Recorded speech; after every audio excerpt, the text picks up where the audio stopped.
Barthélemy. Cette rencontre se situe dans le contexte de l'appel des premiers disciples dans l'évangile de Saint Jean. Et de cette rencontre, plusieurs éléments peuvent contribuer à la nourriture de notre croissance spirituelle.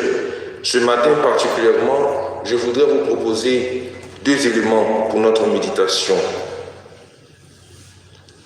Philippe va dire à Nathanaël qu'il a trouvé celui dont il est question dans la loi de Moïse et les prophètes.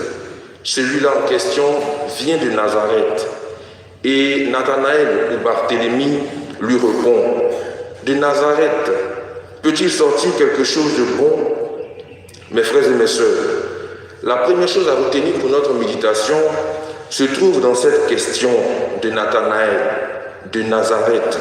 Peut-il sortir quelque chose de bon? En effet, selon les attentes des Juifs, le Messie ne pouvait pas provenir d'un village aussi obscur comme Nazareth. Cette question donc de Nathanaël, dans le même temps, met en évidence quelque chose d'essentiel, met en relief la liberté de Dieu. Mes frères et mes sœurs, Dieu est libre. Il est libre de choisir qui il veut, quand il veut et comment il le veut. Il est libre de choisir la manière par laquelle, il est libre de choisir le moyen par lequel lui-même voudrait choisir afin d'atteindre un objectif. Et justement, cette liberté de Dieu est une liberté qui surprend nos attentes en se faisant trouver, en se laissant trouver là où on ne l'attend pas. La liberté de Dieu est cette liberté qui va jusqu'à nous surprendre, qui va jusqu'à nous étonner lorsqu'on attend que le Seigneur agisse dans telle situation, dans tel contexte de notre vie et que le Seigneur n'agit pas. Dieu est libre. La deuxième chose est la réponse de Philippe qui invite Nathanaël et chacun de nous ce matin. Viens et tu verras. Dans d'autres versions, viens et vois. C'est une invitation personnelle. Nathanaël ou Philippe ne dit pas à Nathanaël, venez et vous verrez. Il dit plutôt, viens et vois. Viens et vois. C'est donc une invitation personnelle. À un certain moment de notre relation, de notre cheminement, nous devons faire une connaissance du Christ qui a besoin d'une expérience vivante et dynamique. Regardez ce qui se passe. Philippe va dire quelque chose à Nathanaël et Nathanaël lui répond. Et ensemble, ils vont trouver Jésus. Et lorsque Jésus voit Nathanaël venir, il dit à Nathanaël, voilà un véritable fils d'Israël en qui il n'y a pas de mensonge. Mais Nathanaël lui demande, d'où me connais-tu? Comment tu me connais?